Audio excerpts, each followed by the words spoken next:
अब कुछ भी नहीं बचा, कहीं धान का हमारा दाना भी नहीं बचा हुआ कि कहीं से हम एक दाना लाएंगे, वो भी कुछ नहीं है, सारा समाप्त हो गया। हमारे जो दादा पिताजी हैं उन्होंने जो कृषि ऋण लिया था उसे पूर्ण तरीके से माफ़ किया जाए। आप देख सकते हैं कि उनकी जो पूर्ण आय थी वो खेतीबाड़ी पे थी। यहाँ टमाटर थे, धान था, पूर्ण तरीके से ख़राब हो गया है। अब वो कृषि ऋण दे तो दे कहाँ से? जहाँ से हमारी क्यारियाँ शुरू हैं वहीं से आपदा आके जहाँ ख़त्म हुआ वहीं पूरा समाप्त हो गया। ना धान बचा, ना टमाटर बचा। कई युवाओं ने यहाँ पर गाड़ियाँ खरीदी कि हम अपना रोजगार चलाएं, टमाटर सब्जी बेच के। किस्त कहाँ से देगा, कई चीज़ें हैं। नमस्कार दोस्तों, स्वागत है आप सभी का देवभूमि रहवार पर। मैं हूं दीपेंद्र कलूड़ा और वर्तमान में हम उत्तरकाशी जनपद के प्रोला ब्लॉक के रतेड़ी गांव में हैं। और कल हमने आपको कुरुड़ा और छाड़ा गांव का जो आपदा का मंजर था वो दिखाया। और आज मेरे पीछे आप देख पा रहे होंगे किस तरीके से यहाँ बादल फटने से काश्तकारों के हाथ मायूसी आती है। आप भली भांति देख सकते हैं कितना एक छोटा सा नाला यदि एक इतना बड़ा रौद्र रूप लेता है तो कहीं ना कहीं काश्तकारों को जो नुकसान हुआ है ये एक बहुत बड़ा चिंतनीय विषय है। और आज जो ये तमाम नुकसान यहाँ काश्तकारों का हुआ है, लाल चावल की बड़ी पैदावार यहाँ होती थी और जिस तरीके से लाल चावल अपने आप में आज विश्व स्तर पे हम लोगों की एक बहुत अच्छी पहचान बन चुकी है, तो साथ ही साथ यहाँ कुछ लोगों से भी जानने की कोशिश करते हैं कि किस तरीके से जो उस वक्त का मंजर था और आज जो भूमिविहीन हो गए हैं लोग। बताया जा रहा है कि 4 से 5 परिवार ऐसे रतेड़ी गाँव में हैं जो आज भूमिविहीन हो चुके हैं। तो लोगों से भी बात करने की कोशिश करते हैं। जी नमस्कार सर, क्या नाम है सर आपका? मेरा नाम जगेंद्र सिंह है सर। मैं वैसे बाज़ार में रहता हूँ। जैसे मुझे घटना के बारे में पता चलता है तो मैं अपनी बाइक लेके आता हूँ, देखता हूँ यहाँ पे तो अपनी पुरानी खेती जो सारी खेती बह चुकी है। सिर्फ पत्थर ही पत्थर दिखते हैं, चारों तरफ पत्थर दिखते हैं। और उसके बाद कुछ हवाई निरीक्षण का कुछ हवाला दिया जाता है लेकिन यहाँ पर कुछ नहीं होता है, ना कोई हेलीकॉप्टर आता है।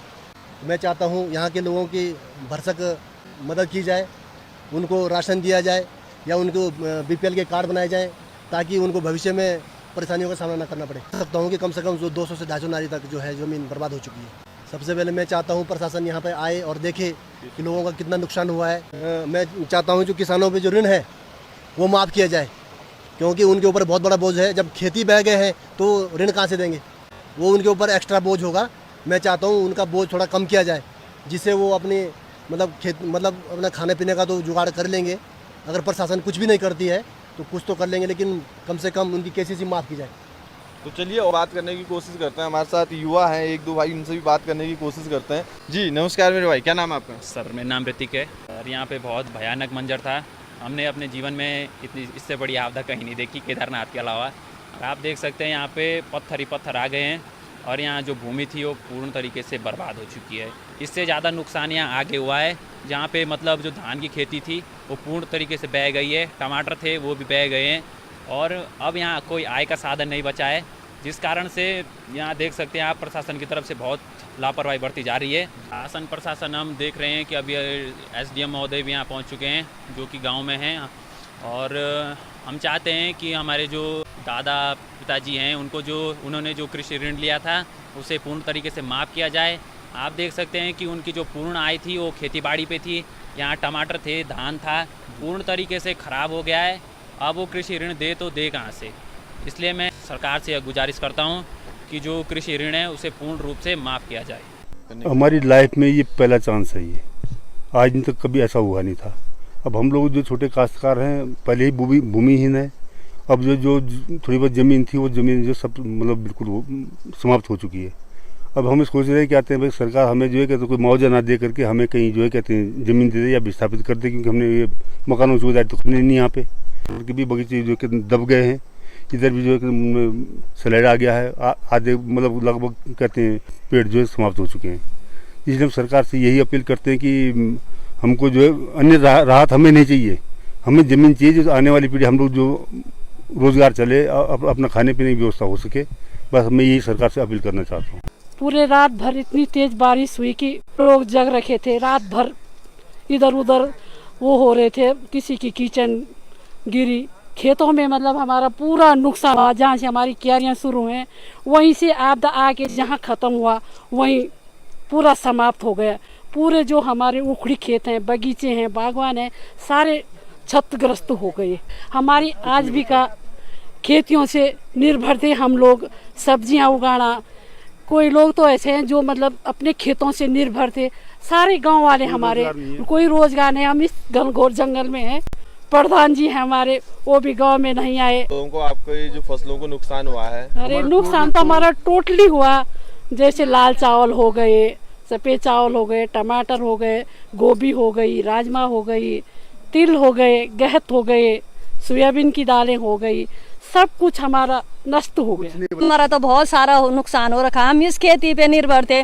टमाटर उगाते थे, मटर, आलू, जो भी कुछ करते थे हम इसी खेतों से करते थे। अब हमारे पास कोई चारा नहीं बचा, कुछ नहीं। हमारे खेत खाद कुछ नहीं है। और हम क्या बताएं, अब हम हाथ धो के बैठ रहे कि हम इधर घूम रहे उधर घूम रहे, करें क्या? अब हम करने लायक कुछ बात ही नहीं है। इस जंगल में हम इन खेतों के वजह से थे कि इन खेतों से हम निर्भर हैं। इनसे अपना व्यवसाय चला रहे थे। हम जो भी कुछ कर रहे थे हम सारा इन खेतों पे कर रहे थे। पर अब क्या बता सकते हैं हम, अब कुछ भी नहीं बचा। कहीं धान का हमारा दाना भी नहीं बचा हुआ कि कहीं से हम एक दाना लाएंगे, वो भी कुछ नहीं है। सारा समाप्त हो गया। करें हम उन्हीं खेतों से खुश थे हम, पर हमारे पास अब कुछ नहीं है। हमको ये उम्मीद है कि हमारे बच्चों के लिए कुछ आप करें। बस इतना ही बोलना चाहते हैं। परसों शनिवार को रात को 3 बजे बादल फटने के कारण जो आपदा आई है, आप देख सकते हो कि पूरे खेत बह चुके हैं। यहाँ पर कई लोग हैं जिनके पास एक भी खेत नहीं है अब बचा हुआ। तो आप देख सकते हो ना प्रधान आए हमारा कि हमें कुछ दिखाए कि कहाँ से हम कुछ रोजगार अपने लिए अपनाएं। अब सिर्फ पत्थर ही पत्थर, नदी नदी दिख रही है अब पूरे खेतों में। ना धान बचा, ना टमाटर बचा।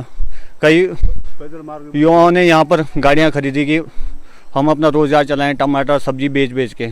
किस्त कहाँ से देगा, कई चीज़ें हैं। आप बात करें मुआवजा की तो हमें पता चला कि 900 रुपये कुछ नाली है, पूरा जो क्षतिग्रस्त हो रही खेती। तो 900 रुपये नाली के हिसाब से आप लगाओ ना, क्या मिलेगा? 2 कट्टे चावल मिलेंगे, 2 महीने चलेंगे, इससे ज़्यादा तो नहीं चलने का। फिर 12 महीने कहाँ, 10 महीने कहाँ रहेगा? और ऊपर से आप देख सकते हो किसी के पास कुछ नहीं, किसी के बगीचे गए, किसी के कुछ गए।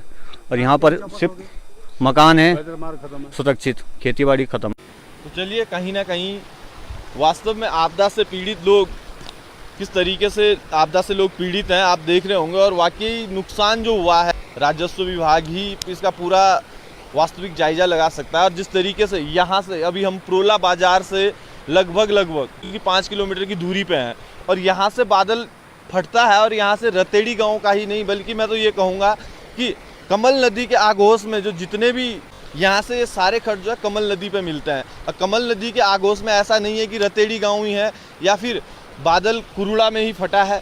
नुकसान बहुत ज़्यादा हुआ है। जितना भी कमल नदी के किनारे कृषकों के जो खेत लगे हुए थे, बहुत ज़्यादा मात्रा में वो बहते हैं। और किसानों के चेहरे पे कहीं ना कहीं मायूसी सी दिख रही है। तो कहीं ना कहीं शासन प्रशासन भी लगातार प्रयासरत है, लेकिन जिनकी भूमि गई है वो शायद से उस भूमि से अपने अलग अलग पैदावार पैदा कर सकते थे, कई फसलें पैदा कर सकते थे। लेकिन दुर्भाग्य, कुछ ना कुछ शासन प्रशासन को भी इस बारे में बहुत ही गहनता से सोचना होगा। धन्यवाद।